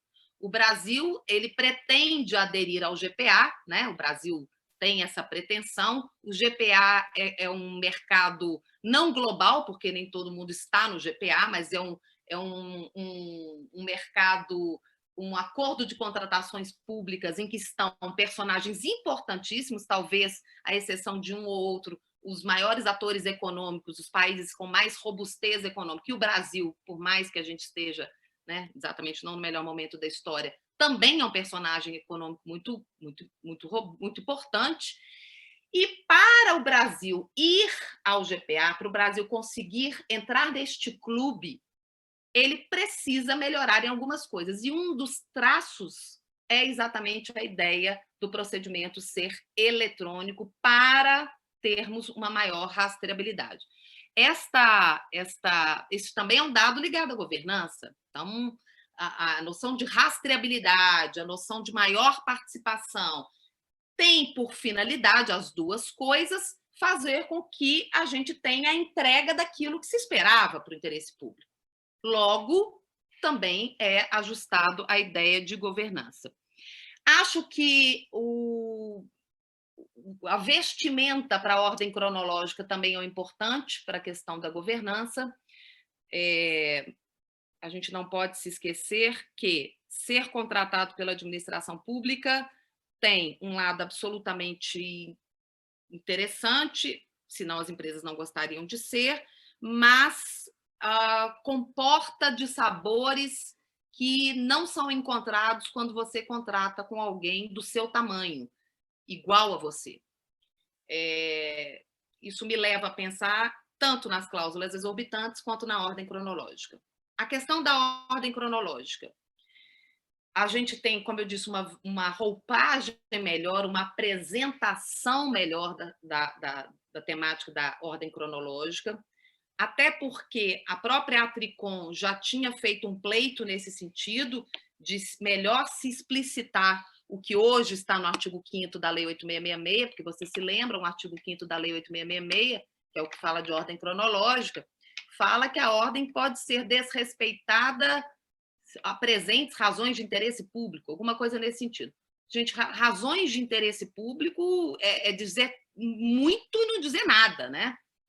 E a lei agora está posicionando de uma maneira um pouco mais assertiva o que são essas razões de interesse público que autorizariam o descumprimento da ordem cronológica. E isso é muito importante, porque as contratações feitas pela administração pública são mais caras, não é porque tem corrupção. Pode ter corrupção, e a corrupção pode explicar. Mas ainda que não exista corrupção, as contratações feitas pela administração pública são mais caras e serão mais caras sempre que as pessoas tiverem se sentido inseguras para contratar com a administração pública. E uma das causas maiores de insegurança chama-se pagamento. Pagamento que deveria ser feito a tempo e a modo, porque, afinal de contas, não é algo que a administração pública faz da noite para o dia, tem toda uma preocupação com planejamento, a própria lei está enaltecendo a ideia de planejamento, o plano anual de contratação pública, dizendo que esse plano anual de contratação pública ele é o que alimenta cada uma das contratações e, por sua vez, ele tem que ter aderência ao plano, à missão institucional do órgão.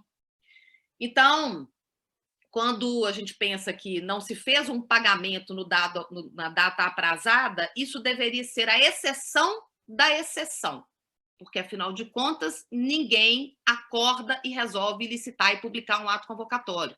Isso é feito de maneira planejada. Inclusive, há uma burocracia intensificada nessa fase interna da licitação aqui na 14.133. Mas, se a administração pública não faz os pagamentos na data certa, a gente tem aí uma redução, inclusive, do prazo da inadimplência tolerada, né, para 60 dias, 2 meses, e temos um rigor maior com a ordem cronológica, de maneira a tentar evitar que se faça pagamento de alguém por razões que não sejam exatamente as mais republicanas possíveis, à frente daquele que deveria ser o destinatário do pagamento naquele momento. Portanto, eu acho que a ordem cronológica também contribui para a ideia de governança.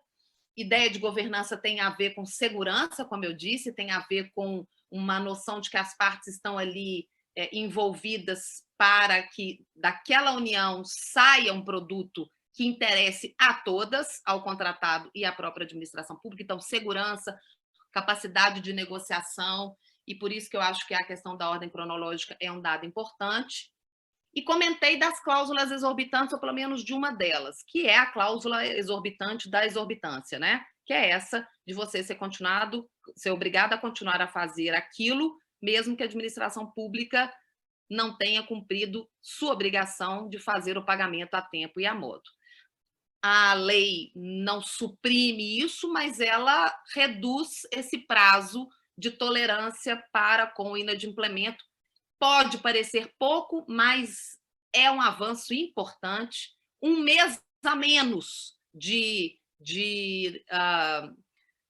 digamos, de expectativa, de esperar a administração pública pagar, autorizando o particular a já, então, mover os seus pauzinhos para não precisar continuar, é um dado, é um ganho interessante.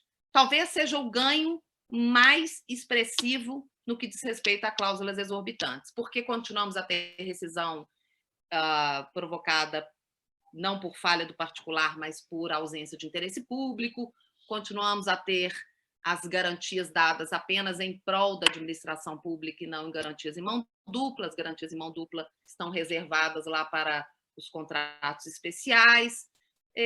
Mas, enfim, acho que a gente avança, e entendo que o avanço não possa ser, a mudança não possa ser total, porque algum grau de proteção ao interesse público se reclama mesmo. O que a gente não pode ter é um asfixiamento dos operadores econômicos, porque a gente paga o preço. A gente tem um grupo de WhatsApp, o Marcos está no grupo, ontem alguém colocou assim, investir no Brasil, o Rafael Marcos, investir no Brasil é fácil, né? É tranquilo, é seguro. E aí alguém colocou, o pior é que vão continuar investindo, porque está sobrando dinheiro lá fora. Eu não sei se está sobrando ou se está faltando, eu estou trazendo aqui o diálogo deles. E aí alguém falou, mas na hora de investir no Brasil, tudo custa mais caro. E a gente é que paga a conta. Nas relações contratuais com a administração pública, e pode ser um ator nacional, doméstico, também a gente paga mais caro. Porque quanto mais incertezas ele acha que vai enfrentar, e as incertezas jurídicas, as incertezas provocadas pelo controle, as incertezas provocadas pelos personagens políticos, que fazem tudo para nos tirar de uma posição de conforto, né? Parece que eles combinam todo dia algum tipo de perturbação para fazer com que a bolsa caia, o dólar suba e tudo se atrapalhe. O operador, então, ele se prepara para isso. Ele fala, então, é com a administração pública, então tem uma camadinha de gordura aí que eu vou colocar, porque só assim vale a pena. E é compreensível. A gente avançou um pouco nisso para tornar esse olhar do operador menos paulatinamente, né? Não é que amanhã ele vai acordar e achar que tudo mudou, porque tudo não mudou.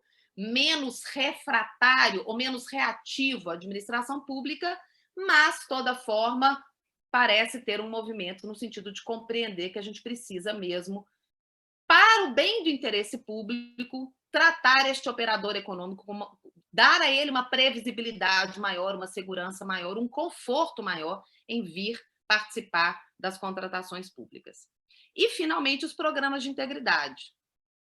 Eu acho que a escolha foi aqui, se eu tivesse a caneta na mão, eu faria exatamente a mesma escolha que eles fizeram. Por quê? Porque eles não estão...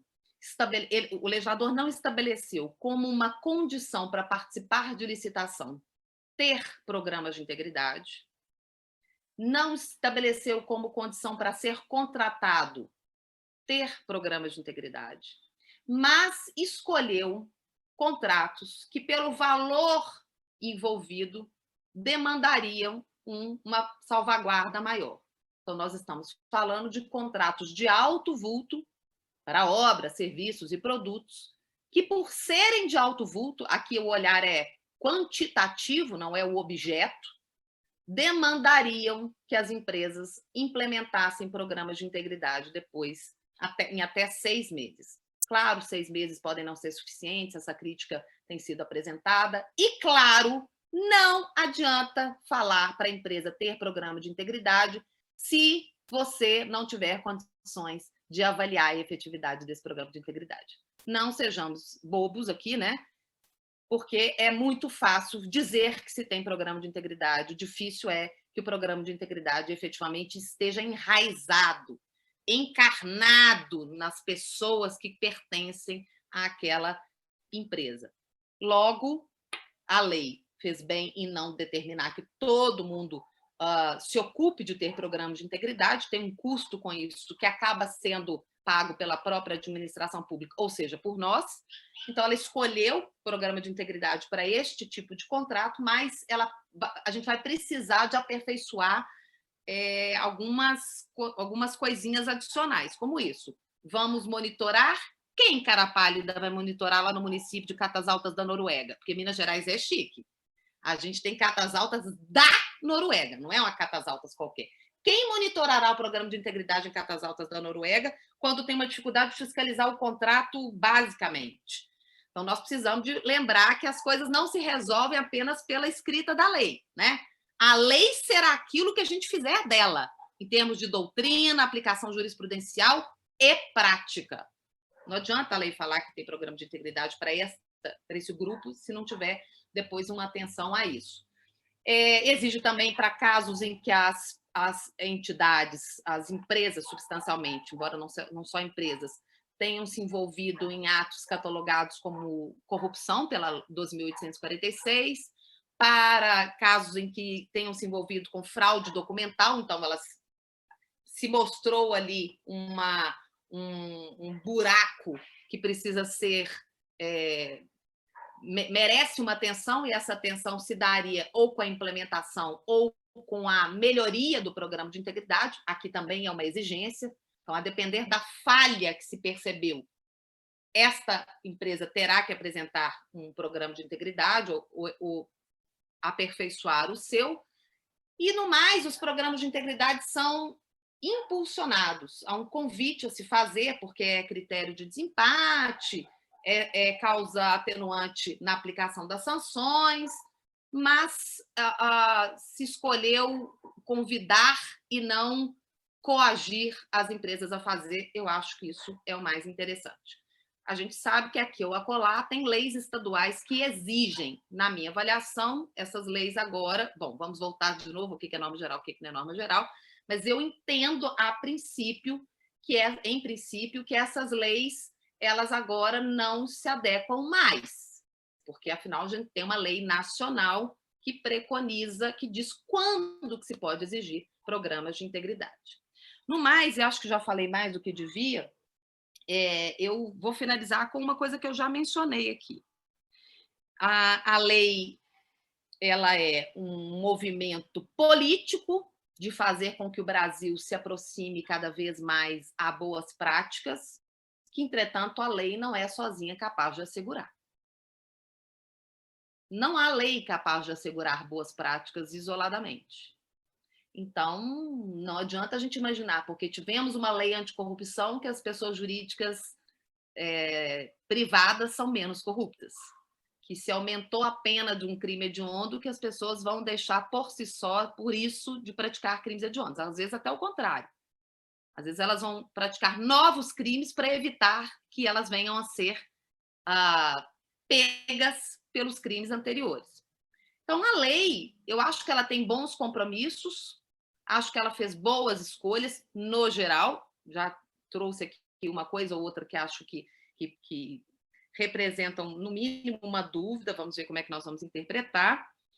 Mas a lei não pode ser só esse pedaço de papel. A lei vai depender do que a gente, nos próximos, talvez, 10 anos, porque certamente a gente não vai esperar 30 anos para fazer uma modificação na lei, porque o tempo está correndo muito mais velozmente, e estou dizendo uma mudança mais consubstancial, porque claro que eu não tenho nenhuma dúvida de que até ano que vem a gente vai ter uma mudança nessa lei, né? Até para corrigir uma coisa ou outra que, de fato, precisa ser ajustada. Mas nós temos o compromisso, e aí temos o compromisso, todos nós que somos do direito e que estamos envolvidos com esta lei em alguma medida, de de transformar esta lei na promessa que ela é, que é a de modernização, de fazer com que a gente tenha uma contratação pública que seja cada vez mais sintonizada com essas ideias que são trabalhadas por esses organismos todos. Se a gente quer participar do clube de contratantes fodásticos aí do mundo, a gente precisa realmente avançar um pouco mais. E vai depender da gente, não é o legislador que dá conta de fazer isso sozinho. Então, a nossa forma de ler a lei tem que ser uma forma de ler a lei em prol de uma modernização. E não falar assim, olha, mas isso tinha na Lei 8666 do mesmo jeito, então vou continuar interpretando como eu interpretava na Lei 8666. Gente, enterrem, morreu, ou pelo menos está na UTI ali, ó, daqui a 2 anos ela morreu definitivamente. Não é para a gente continuar a ler a licitação com aquele olhar. Especialmente a alta administração que eventualmente esteja aí nos ouvindo. Cuidado, a LINDB ajuda, mas a LINDB não faz milagre. Então, esta obrigação de bem gerir está aí prevista e não há como depois dizer que as circunstâncias não contribuíram quando o seu dever de casa também você não fez. Muito obrigada, pessoal.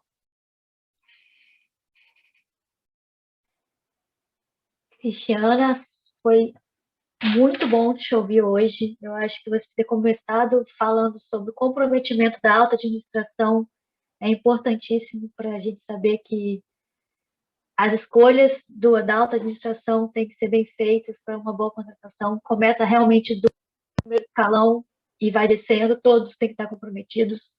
E você terminar falando sobre o programa de integridade, que não basta uma folha de papel, né?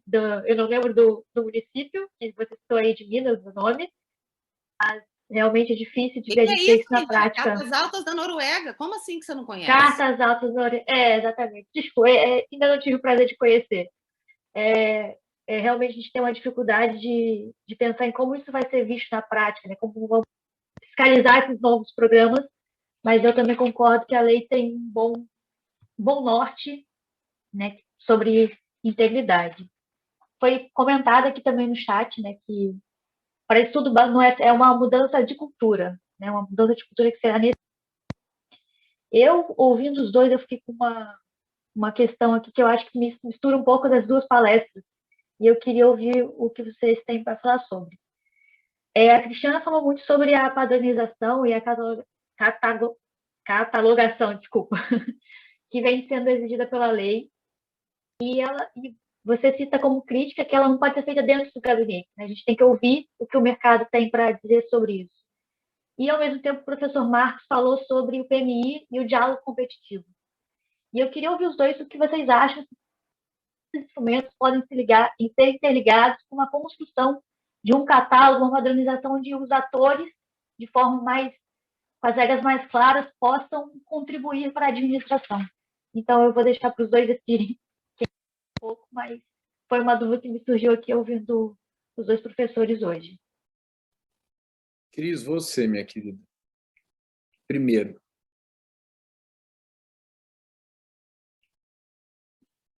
Rafaela, na verdade, assim, a catalogação ela é possível e desejável desde que seja possível catalogar. Porque catalogar é circunscrever, é aprisionar, é dizer, olha, é assim, hein?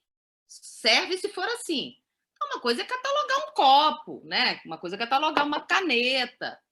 O tema do professor Marcos é muito diferente da noção de catalogação e não é que eles briguem na lei. Há situações em que se pode catalogar e assim vai se salvaguardar o interesse público, e há situações, como ele estava falando do PMI, do diálogo competitivo, que a administração pública não sabe.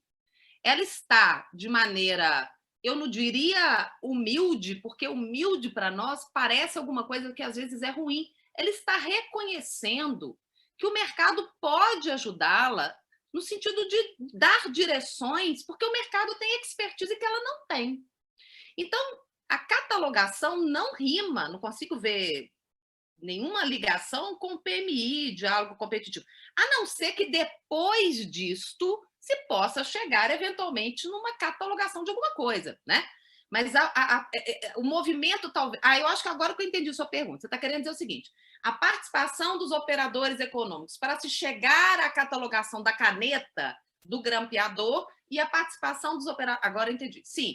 Aí tem uma mesma permeabilidade no sentido de o Estado admitir, no caso do PMI, do diálogo competitivo, de maneira absolutamente expressa na lei, porque o ponto de partida é: eu não sei, eu sei que eu tenho uma demanda, mas não sei qual é a melhor forma de satisfazer. Ou, às vezes, ele sequer disse ao mercado: eu tenho uma demanda, às vezes o mercado é que vai se antecipar e falar: olha, eu tenho uma ideia que pode trazer uma economia, pode trazer um aperfeiçoamento, pode trazer... Não há porque essas coisas começarem necessariamente pela administração pública, pode ser que o particular chegue e aí a administração pública starta o processo, mas ela pode ter sido estimulada pela iniciativa privada, e não tem problema nisso, gente. Isso não é corrupção, não é nada disso. As coisas precisam estar rastreáveis, precisam ser ditas, não podem ser camufladas, porque sombra é um problema para o interesse da coletividade, mas pode ser que a iniciativa privada chegue lá. A MIPs, por exemplo,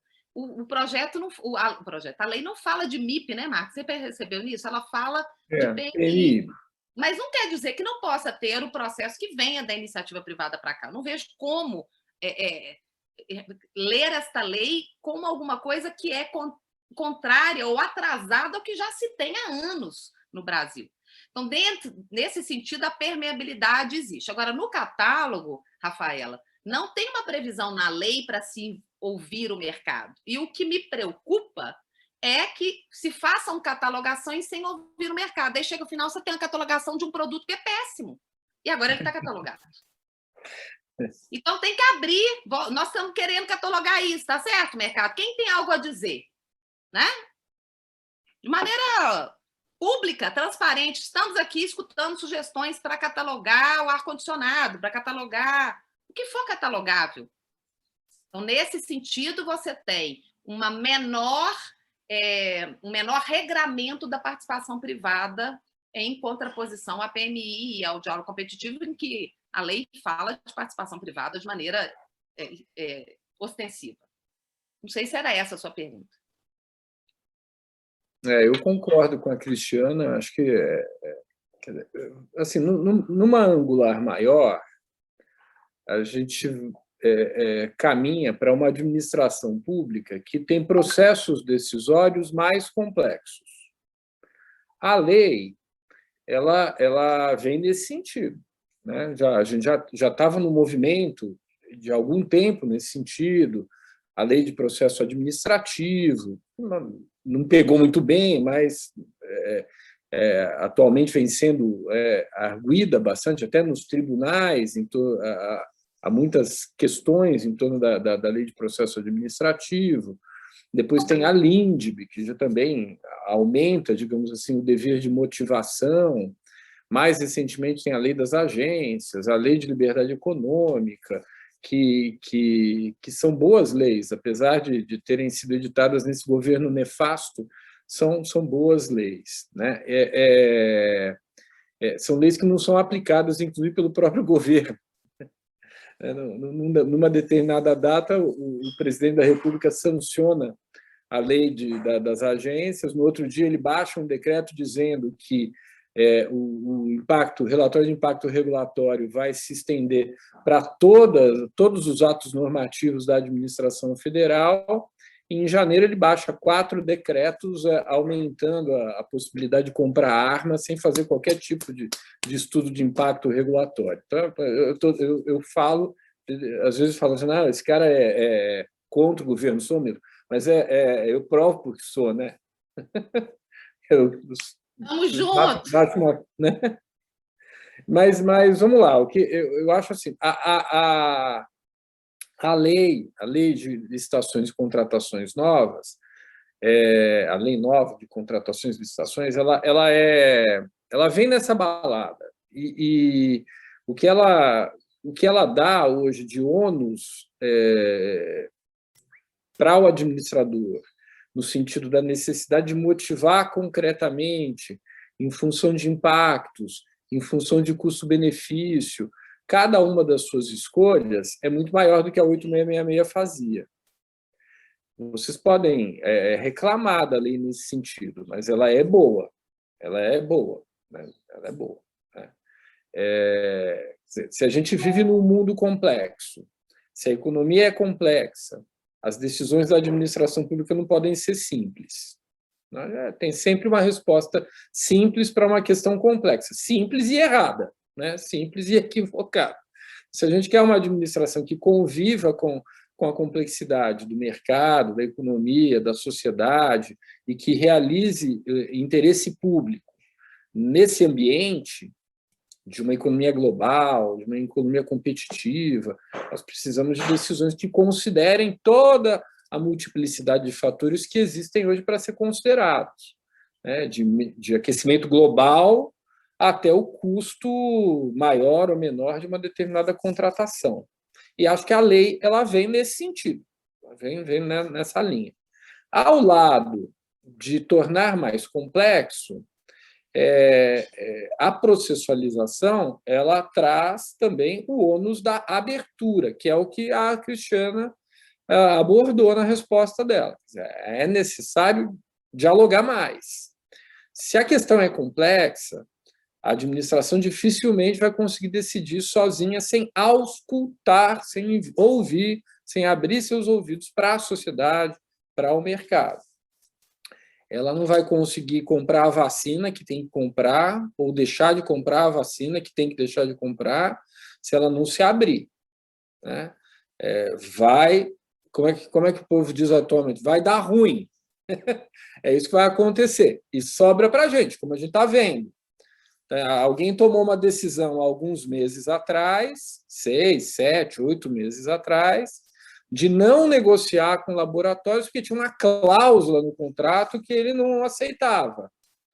E o que acontece hoje? Nós não temos vacina, nossa população não se imuniza, nossa economia vai para o beleléu, porque a recuperação econômica está relacionada com a imunização da população.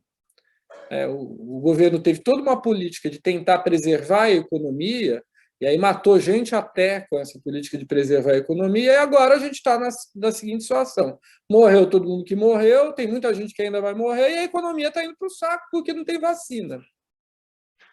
Porque alguém decidiu discricionariamente lá atrás, sem ouvir ninguém, sem prestar atenção nas melhores práticas, no que estava acontecendo no resto do mundo, sem ouvir a sociedade, sem ouvir o mercado, decidiu lá, né, daquele jeito, assim, ó, né? Então, não adianta. Então, essa administração, a administração já não quer. E essa lei, né, nesse sentido, ela é boa, porque ela induz o administrador público a ser mais aberto a esse diálogo, mais aberto a ouvir, e não é ouvir todo mundo. Né? No Brasil, a gente tem... todo mundo é absolutamente liberal e capitalista, fora uma pequena parte da esquerda lá, radical. Mas, assim, todo mundo é a favor do liberalismo e do capitalismo, mas todo mundo acha que o mercado é criminoso, maldoso, que não pode falar com o mercado. Pode sim, pode falar com o mercado. Como pode falar também com o MST. Né? É para isso que serve governo hoje. Nós não elegemos gente para mandar na gente. Vamos lá, Rafael, todos os demais aqui. A gente vai às urnas de vez em quando no Brasil para arrumar um desses caras para mandar na gente, pelo amor de Deus, né? Tenho mais o que fazer na minha vida. A gente elege essas pessoas para coordenar toda essa ação que existe de diálogo, porque governar hoje é dialogar, é negociar, é chegar a conclusões a partir da negociação do diálogo. É assim no mundo todo e é assim no Brasil. O cara que não faz isso é um idiota. E se a gente elege pessoas que acham que não é assim, a gente está escolhendo mal. Então, a gente precisa de gente que coordene esses processos de negociação, de diálogos. Até a Cristiana falou bastante aí do direito italiano. O direito administrativo italiano, há bastante tempo, fala o seguinte, que o interesse público ele nasce da ponderação dos interesses de todo mundo, dos particulares, do mercado, da sociedade, dos funcionários públicos, né? Não há um interesse público que está isolado dentro do Estado. Ele nasce da ponderação dos interesses. Como é que se faz essa ponderação sem processos de participação, de diálogo? Então, acho que é isso. Para montar cadastro, tem que dialogar? Claro que tem que dialogar. Né? Para fazer a preparação da contratação, tem que dialogar. Se não for cadastrado ainda, se não for aquela coisa vulgar, aquela coisa de prateleira, né? Tem que dialogar. E mesmo assim, eu montei a prateleira de uma determinada maneira. Daqui a pouco houve uma evolução tecnológica, você tem que mudar a prateleira, porque aquilo já não se coaduna mais com o que se exige de modernidade em termos de serviço público. Né? Bem, a gente pode ficar aqui falando um tempão, eu destampei aqui a falar, mas deixa eu parar. Porque esse assunto é interessante, né? Quer dizer, a administração ela tem que correr atrás da modernidade e tem esses métodos. Quer dizer, é bom que ela faça o catálogo, é ótimo que ela faça. É bom que ela padronize, é bom que ela padronize, mas tem uma atualidade que ela tem que buscar, né? Senão vai usar o que é mais caro, né? Vai usar o que não tem o mesmo custo-benefício, e as coisas estão evoluindo o tempo todo, né? A tecnologia está evoluindo. Então, penso que a administração precisa respirar, precisa dialogar com o mercado, precisa dialogar com a sociedade, e é só assim que ela vai caminhar adiante. Acho que é isso. Esse é o direito administrativo que eu defendo e a Cristiana também.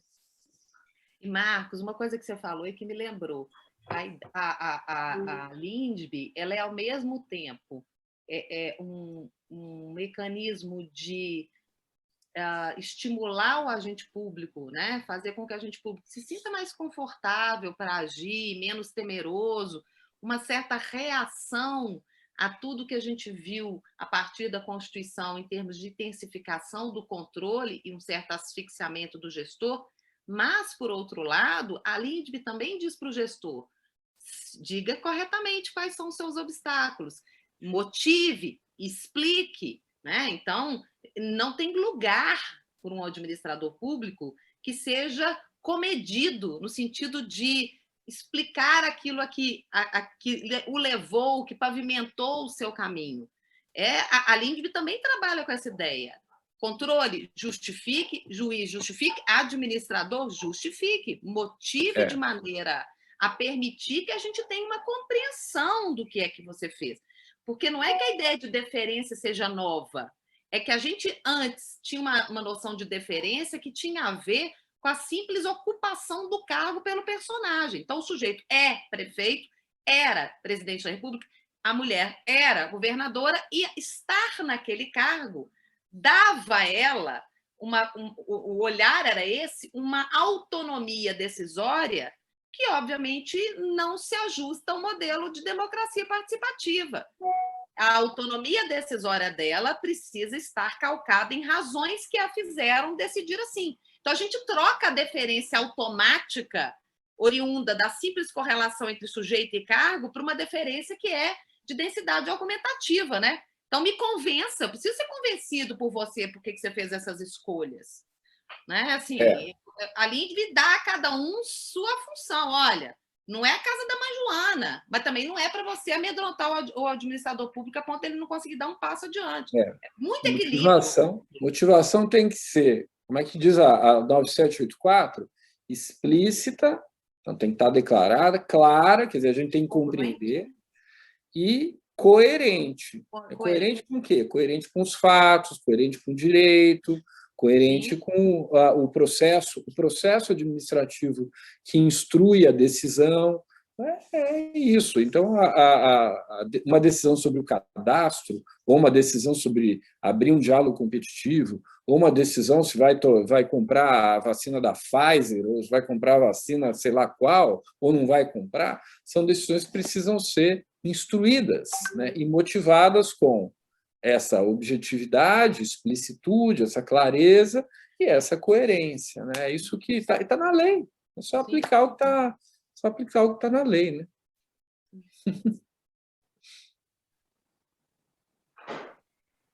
Muito bom. A gente tem uma pergunta que foi feita logo no começo, do professor Marcos, que era sobre como os auditores, os conselheiros do TCE e do MP verão esse diálogo, já que, né, a gente tem um Olha, controle eu mais acho que rígido. alguém disse assim, tem uma mudança cultural, tem uma mudança legal, né? Então, acho que é importante que os órgãos de Desculpa te controle... interromper, só um É, minuto. E a Cristiane Stropa, ela comentou sobre a portaria 4951, sobre a designação eu vi. para compor a comissão especial do diálogo competitivo. Já tem um diálogo rolando. Já tem uma. Eu recebi um que eu achei que é fake news, que é um que foi publicado ontem sobre serviços de Copa, que aí não dá, né? Marcos, eles erraram. Eles erraram? Era esse então foi um erro. De medidas de... É o mesmo. O de mesmo. hoje é uma retificação desse de ontem. Mas é inacreditável, né? Parece assim, justo no diálogo competitivo errar um troço desse, o primeiro... Eu já estava achando que era para detonar, para alguém detonar. Mas, enfim, eu penso o seguinte, os órgãos de controle eles têm que se pautar pela legalidade, tanto quanto a administração. A legalidade mudou, então a compreensão deles deve mudar. Então, não é só uma questão cultural nesse caso. Tem cultura e a gente vai precisar realmente fazer muita mudança, e tem muita mudança para ser feita no Estado brasileiro, né? Não é só na administração, mas no Estado como um todo. Isso é devagar, é conflituoso, depende dos movimentos da história, e no Brasil, infelizmente, a gente às vezes caminha, dá 3 passos à frente, depois dá 4 passos atrás, depois dá 2 à frente, depois dá 1 atrás, a gente fica num movimento um pouco ciclotímico de saudade do autoritarismo e, ao mesmo tempo, diálogo com a modernidade, que é uma imposição até da participação do Brasil na economia global. Então, esse ambiente relacionado ao diálogo, processo administrativo, compliance, tudo isso que a gente... transparência, direito à informação, isso tem vindo ao Brasil, mal ou bem, por força da necessidade que o Brasil tem de participar de organizações internacionais de comércio, da OCDE e de tudo mais. Então, há uma força, digamos assim, de um direito global uniformizador dos bons costumes da administração que o Estado brasileiro não tem conseguido deter, em função de ser uma economia, como disse a Cristiana, muito importante nesse jogo global, nesse jogo do capitalismo global. Mas há muita resistência. Quer dizer, eu quero entrar na OCDE, mas eu não quero decidir de maneira motivada. Eu quero assinar um MC de contratações públicas, mas eu não quero isso, não quero aquilo, porque eu quero fazer da maneira como eu sempre fiz. Não vai dar. Vai ter que mudar, né? Vai ter que mudar os usos e costumes. Eu acredito até que a gente tenha que mudar, num determinado momento, o artigo 100 da Constituição Federal, porque o problema da administração não pagar não está no contrato, está no artigo 100, né? E que tem o professor de Direito Financeiro, titular de Direito Financeiro lá da Faculdade de Direito da USP, é o professor Fernando Scaff. E os alunos deles fizeram uma pesquisa sobre precatório, para saber onde havia isso no mundo. E do jeito que há no Brasil, é só aqui. Ninguém paga dessa maneira, né? Alguns professores italianos vieram para um congresso que acharam uma ótima ideia o precatório. Falei, poxa, boa ideia. Ele falou, não é boa ideia, não leva para lá, não. Porque A boa ideia é para não pagar, né? A boa ideia é para atrasar o ritmo dos pagamentos. Mas então, assim, a administração ela tem que cumprir contratos, ela tem que ser obediente às regras, e também os controladores têm que cumprir a lei, têm que ser obediente às regras. O abuso de poder do administrador é nocivo. O abuso de poder do controlador é nocivo também. O Estado de Direito impõe que a ninguém seja dado o direito de abusar do poder, né, agir de maneira arbitrária. Acho que é isso, vai ter que ter uma conformação geral. Há uma contradição nessa lei, que é o seguinte: ao mesmo tempo que ela cria um monte de inovações e um ambiente que, por ser inovador, será um ambiente mais inseguro, será um ambiente de experimentação, ela agrava as sanções. Então, agrava, inclusive penais. O que se fez em matéria penal por meio da lei é uma excrescência. Assim, o sujeito que comete uma fraude contratual, ela tem um status no Brasil assemelhável a de um homicídio. Então, é muito ruim esse sistema penal. Ele vai na contramão. Mas a gente entende também porque ele está lá na lei, porque a gente ainda vive essa fantasia maluca de que leis que punem gravemente os crimes evitam os crimes. Na verdade, às vezes, essas leis lotam as penitenciárias, mas não evitam os crimes, né? E também uma loucura de agravamento da persecução contra a corrupção. Todo mundo é contra a corrupção, todo mundo é a favor de combater a corrupção, mas as pessoas que pensam nisso com alguma razoabilidade sabem que essa é uma luta eterna, que a gente vai ter que combatê-la eternamente, que só existe a ilegalidade porque existe a legalidade.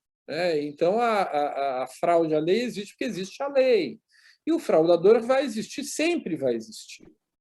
Então, a gente tem que... Os métodos vão melhorando, a gente vai deixando as coisas mais transparentes, mais aferíveis, e as coisas vão tendem a gente tende a produzir um ambiente de negócios limpo. Agora, essa doideira aí, que assim, vou descumprir a lei para prender os corruptos, aí não dá, aí é corrupção para combater a corrupção. A gente não vai chegar em lugar nenhum nesse sentido. O pessoal tinha que assistir mais filme na TV. Os filmes estão repletos de exemplos de vingadores, dessas coisas, que acabam não conseguindo lograr o resultado porque não cumprem a lei. Então, vão lá, descumprem a lei, produzem provas ilegais, aí prende o tal do criminoso. Aí depois, no último capítulo do seriado, o criminoso volta para a rua porque a justiça pôs ele na rua, porque as provas eram todas ilegais. Então, estou falando, já estou desviando um pouco do assunto, mas o controlador precisa obedecer à lei. Um pouco mais disso, que é uma obviedade, mas não sei, acho que a gente vive num momento nesse país que a gente precisa falar o óbvio. Muito obrigada, eu acho que a gente viu a presença de 2 professores, foi excelente ouvir-os essa manhã. Eu aprendi muito, acho que todo mundo que está aqui também. Então, eu só vou agradecer para o Rafael por ele falar as palavras finais, e um bom dia a todos. Bom dia, estou à disposição de vocês para voltar quando vocês quiserem. Foi muito legal, muito bacana estar com a Cristiana aqui. Uma Professor delícia. Marcos, primeiro eu quero então agradecer ao senhor, é seu primeiro evento aqui no Centro de Estudos. A professora Cristiana não é a primeira vez, a professora Cristiana, o ano passado, participou de um evento... Pode ser que seja a última, Marcos. Não. Participou o ano passado de um evento sobre a reforma administrativa, brilhou naquele evento. No início do ano, nós organizamos um evento em parceria com a OAB do Rio Grande do Sul, a professora Cristiana participou também, a professora Cristiana Stocco participou também daquele evento. Então, é sempre uma alegria ter a participação da professora Cristiana, sempre muito elogiada, é um grande exemplo para quem se dedica ao direito administrativo, principalmente as mulheres. E o professor Marcos é uma grande referência para mim, sempre estudei pelos livros do professor Marcos, Até mostrei para ele um pouquinho antes da palestra que estou lendo o último livro dele sobre o teste de legalidade, que é um excelente livro.